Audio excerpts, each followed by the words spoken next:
اب آیت نمبر 124. یہ بیک گراؤنڈ میں نے آپ کو اس لیے سمجھایا کیونکہ شرک کا بیان سمجھنا اور شرک کی وجوہات اور اس کے مختلف جو ذرائع ہیں وہ سمجھنا بہت ضروری ہے. اسی لیے میں نے آپ کو شرک کا لیکچر الگ سے بھیجا ہے. 124. بسم اللہ الرحمن الرحیم. وَمَن يَعْمَلْ مِنَ الصَّالِحَاتِ، اور جو نیک کام کرے گا. صالحات میں نے آپ کو سمجھایا ہے یہ وہ عمل ہے جس میں کوئی فساد نہیں ہوتا. صلح سے نکلا ہے. اس میں اصلاح ہوتی ہے. یہ جو ہے یہ صلح پر مبنی ہوتا ہے، اس میں فساد نہیں ہوتا اور یہ صلاحیت کے مطابق بہترین عمل ہوتا ہے.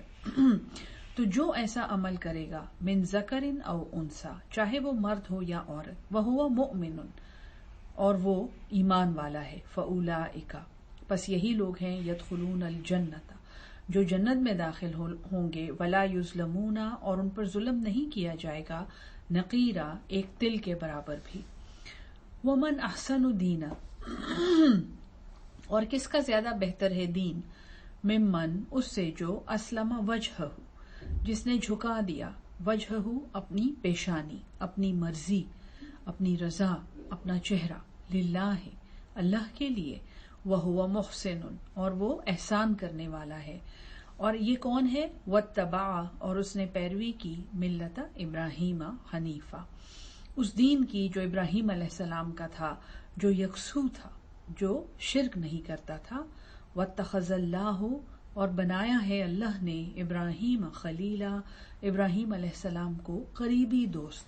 خلیل کا لفظ جو ہے خا لام لام، یہ جو ہم خلال کرتے ہیں نا انگلیوں کا، یا کہتے ہیں داڑھی کا خلال، جیسے ہم انگلیوں کو ایک دوسرے میں، ایک ہاتھ کی انگلیوں کو دوسرے میں ڈال کر آگے لے جاتے ہیں، اس عمل کو خلال کہتے ہیں. تو خلیل وہ دوست ہے جو اتنا قریب ہو آپ کے، جیسے آپ کی وہ دونوں ہاتھوں کی انگلیاں جب ایک دوسرے میں اٹیچ ہوتی ہیں، ایک دوسرے میں انٹر ہوتی ہیں. وَلِلَّهِ، اور اللہ ہی کے لیے، مَا فِی السَّمَاوَاتِ وَمَا فِی الْأَرْضِ، جو کچھ آسمانوں میں ہے اور جو زمین میں ہے. وَكَانَ اللَّهُ، اور ہے اللہ، بِكُلِّ شَيْءٍ، ہر چیز پر، مُحِیطًا، احاطہ کیے ہوئے. اب سورت کا آخری حصہ شروع ہو رہا ہے. وَيَسْتَفْتُونَكَ، یستفتونک، یس سے تو آ گیا کہ وہ سوال کرتے ہیں. اس کے بعد جو لفظ ہے یہ وہی لفظ ہے جس سے فتویٰ نکلا ہے. یہ آپ سے فتویٰ مانگتے ہیں، کا تجھ سے، اے محمد صلی اللہ علیہ وسلم، یہ آپ سے فتویٰ مانگتے ہیں فی النساء، عورتوں کے بارے میں. اگر جس کو خطبہ حجت الوداع یاد ہے یا جنہوں نے پڑھا ہے، آپ اس میں بھی حضور صلی اللہ علیہ وسلم نے کہا، شروع بھی حقوق سے کیا ہے بے بس لوگوں کے، اور ختم بھی اس کو یہاں کیا ہے کہ میں تمہیں تمہاری عورتوں کے بارے میں ڈراتا ہوں اور انہیں کہ ان کے حقوق پورے ادا کرو. تو یہاں پہ اللہ تعالیٰ ایک فتویٰ دے رہا ہے کہ وہ تجھ سے حکم دریافت کرتے ہیں عورتوں کے بارے میں. قل اللہ، کہو کہ اللہ، یفتیکم فیہن، وہ تمہیں فتویٰ دیتا ہے ان کے بارے. بہت بہت اہم بات ہے. دیکھیں، ایک انسان کا دوسرے انسان پر فتویٰ دینا بھی اللہ کو نہیں پسند. اللہ فرماتا ہے کہ فتویٰ مانگتے ہیں وہ عورتوں کے بارے میں، اتنا اہم فتویٰ. ان کو کہو کہ جس اللہ نے عورت کو بنایا ہے وہ تمہیں اس پر فتویٰ دیتا ہے. وما یتلی علیکم، اور جو تلاوت کیا جاتا ہے تم پر، فی الکتاب، اس کتاب میں، فی الیتامی، یتیم، فی الیتامی النساء، یتیم عورتوں کے بارے میں، اللاتی، وہ جو، لا تؤتونہن، تم انہیں نہیں دیتے، ما کتب لہن، جو مقرر کیا گیا ہے ان کے لیے. یعنی اللہ تمہیں فتویٰ دے رہا ہے کہ جو یتیم عورتیں ہیں جن کو تم ان کا مہر نہیں دیتے، وترغبون، اور تم نہیں چاہتے، ان تنکحوہن، کہ ان کو اپنے نکاح میں لے لو، والمستضعفین، اور وہ بے بس، وہ ضعیف، وہ کمزور، معذور، من الولدان، بچوں کے بارے میں. وَأَن تَقُومُوا، اور یہ کہ اب یہ وہ فتویٰ ہے، وَأَن تَقُومُوا، چاہیے کہ قائم رہو، لِلْيَتَامَى، یتیموں کے لیے، بالقسط، انصاف پر. وَمَا تَفْعَلُوا مِنْ خَيْرٍ، اور جو کچھ تم کرو گے بھلائی میں، فَإِنَّ اللَّهَ، پس بے شک اللہ، كَانَ بِهِ عَلِيمًا، اللہ اس کو جاننے والا ہے. وَإِنِ امْرَأَةٌ، اور اگر کوئی عورت خافت ڈرے من بعلہا اپنے شوہر سے نشوزن زیادتی او اعراض یا بے رغبتی. شروع میں اگر آپ کو یاد ہو مردوں کو کہا گیا تھا کہ اگر تم اپنی عورتوں کی ضد سے یا زیادتی سے، اور یہی نشوزہن یہی لفظ استعمال ہوا تھا، اگر تم اس سے پریشان ہو تو تم نے کیا کرنا ہے ان کو، فعظوہن تو انہیں ایک اچھا واعظ دو، انہیں ایک اچھی نصیحت کرو، وہجروہن فی المضاجع ورنہ نہ مانے تو ان کو ان کی خوابگاہوں میں اکیلا چھوڑ دو، وضربوہن یا انہیں مثال دو، یا انہیں چلتا کرو، انہیں سفر پر بھیج دو، یا پھر انہیں مار لگاؤ. یہ تینوں مطلب ہیں اس لفظ کے اور ہم یہ پڑھ چکے ہیں.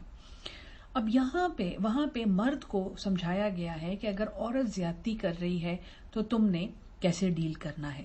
یہاں پہ عورتوں کو بتایا جا رہا ہے اور دو چیزیں بتائی گئی ہیں. اگر ایک عورت ڈرتی ہے، اس کو اندیشہ ہے اپنے شوہر سے نشوزن زیادتی کا، او اعراضن یا بے رغبتی کا. مرد کی بے رغبتی جو ہے وہ ازدواجی زندگی کے لیے زہر قاتل ہے. اگر جیسے ہم ڈاکٹر ہیں یا ہم سائیکالوجسٹ ہیں، ہمیں بھی پتا ہے کہ جس میاں بیوی کے رشتے میں سے ڈیزائر یا رغبت یا ایک دوسرے کی جو محبت ہے وہ نکل جائے تو وہ رشتہ مردہ ہو جاتا ہے اور وہ زیادہ عرصہ نہیں چل سکتا. تو عورت کو پورا حق ہے یہ شکایت کرنے کا کہ میرا شوہر جو ہے وہ مجھ سے بے رغبت ہے، وہ مجھ سے تعلق نہیں رکھتا، میرے ساتھ تعلق رکھنا اس کو نہیں پسند، اور یہ شوہر کی طرف سے بہت بڑی زیادتی ہے. یعنی اتنی بڑی زیادتی ہے کہ اللہ نے اس کا ذکر الگ سے کیا ہے، کیونکہ ازدواجی زندگی کو ختم کر دیتی ہے، عورت کو ڈپریس کر دیتی ہے، پورے گھر کا ماحول اس سے خراب ہو جاتا ہے. جو مرد حضرات یہ بات سن رہے ہیں وہ بھی اس پہ تحقیق کریں، جو عورتیں یہ بات سن رہی ہیں وہ بھی اپنے شوہروں کے ساتھ بیٹھ کے ان کے ساتھ ڈسکس کریں کہ ہمارے رشتے میں رغبت اور ایک دوسرے سے محبت کا اظہار کس قدر ضروری ہے. قرآن میں الگ سے بتایا جا رہا ہے کہ اگر عورت کو ڈر ہو کہ اس کا شوہر بے رغبت ہو جائے گا، فلا جناح علیہما تو ان دونوں پر گناہ نہیں ہے، ان یصلحا یہ کہ وہ صلح کر لیں، بینہما صلح آپس میں صلح ایک دوستی کر لیں، وصلح خیر اور صلح ہی بہتر ہے. میاں بیوی کو بڑی پیار سے اللہ تعالیٰ نصیحت کر رہا ہے کہ دیکھو صلح بہتر ہے. وَأُحْضِرَتِ الْأَنفُسُ احضرت حاضر کیا گیا ہے، موجود ہے، ایک چیز ڈال دی گئی ہے، الانفس نفسوں میں، طبیعتوں میں، شح کس چیز کو کہتے ہیں؟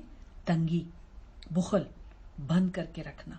تو انسان کی طبیعت میں اللہ تعالیٰ کہتا ہے کہ بخل موجود ہے. وَإِن تُحْسِنُوا اور اس بخل کے ہوتے ہوئے بھی اپنی طبیعت کے ناساز ہوتے ہوئے بھی، وَإِن تُحْسِنُوا اور اگر تم نیکی کرو، احسان کرو، وَتَتَّقُوا اور پرہیزگاری کرو، فَإِنَّ اللَّهَ پس بے شک اللہ، كَانَ بِمَا تَعْمَلُونَ اس سے جو تم عمل کرتے ہو، خبیرہ باخبر ہے. وَلَن تَسْتَطِيعُوا اور ہرگز نہیں استطاعت، أَن تَعْدِلُوا یہ کہ تم برابری رکھو، عدل رکھو، بین النساء عورتوں کے درمیان.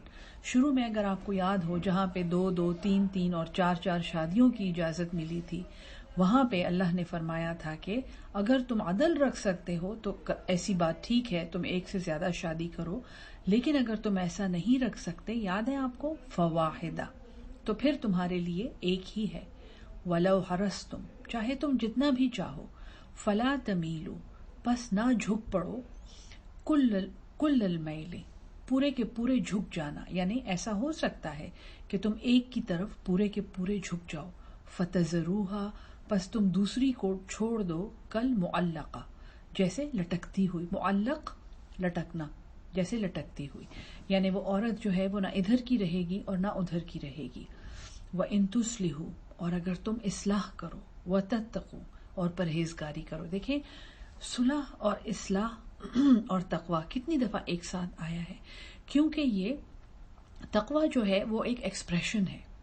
تقوی جو ہے وہ ہمارے اعمال سے ظاہر ہوتا ہے، ہماری باتوں سے ظاہر ہوتا ہے، اور صلح جو ہے یہ وہ عمل ہے.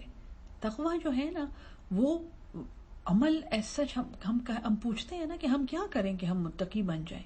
وہ جواب یہاں پہ ہے، تم اصلاح کرو، تم صلح کرو، تم اپنی بہترین صلاحیتوں کو بہترین طریقے سے بروئے کار لا کر ایک کام کرو، تب تم اصلاح اور صلاحیت اور عمل صالح کے درجے پر فائز ہوگے.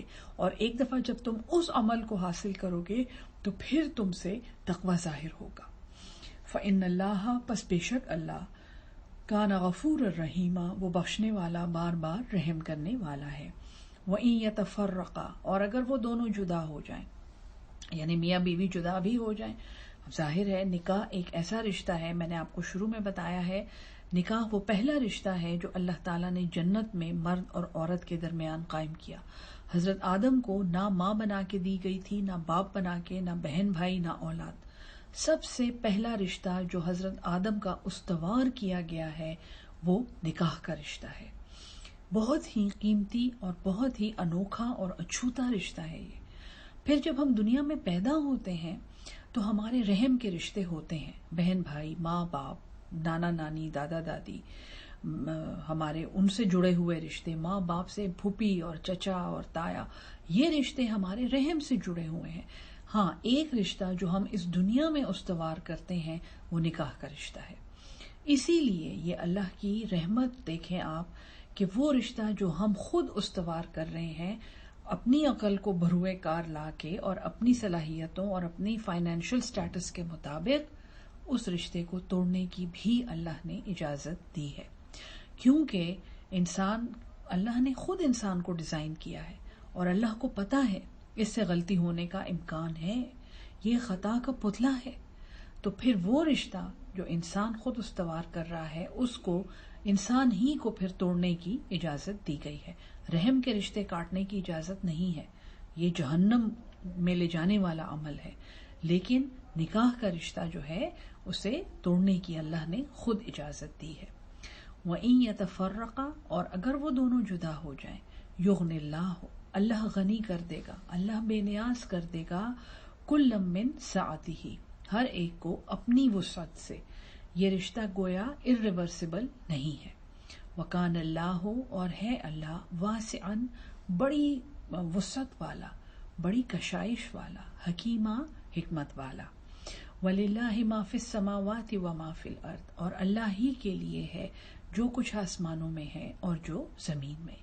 وَلَقَدْ وَصَّيْنَا الَّذِينَ، اور تحقیق ہم نے تاکید کی تھی ان لوگوں کو، اوتوا الکتاب، جو کتاب دیے گئے تھے، من قبلکم، تم سے پہلے، وَإِيَّاكُمْ، اور تمہیں بھی، أَنِ اتَّقُوا اللَّهَ، کہ اللہ کا تقوی اختیار کرو. وَإِن تَكْفُرُوا، اور اگر تم کفر کرو، فَإِنَّ لِلَّهِ، پس بے شک اللہ ہی کے لیے ہے، مَا فِي السَّمَاوَاتِ وَمَا فِي الْأَرْضِ، جو کچھ آسمانوں میں ہے اور جو زمین میں. وَكَانَ اللَّهُ، اور ہے اللہ، غَنِيًّا حَمِيدًا، بے نیاز اور خوبیوں والا.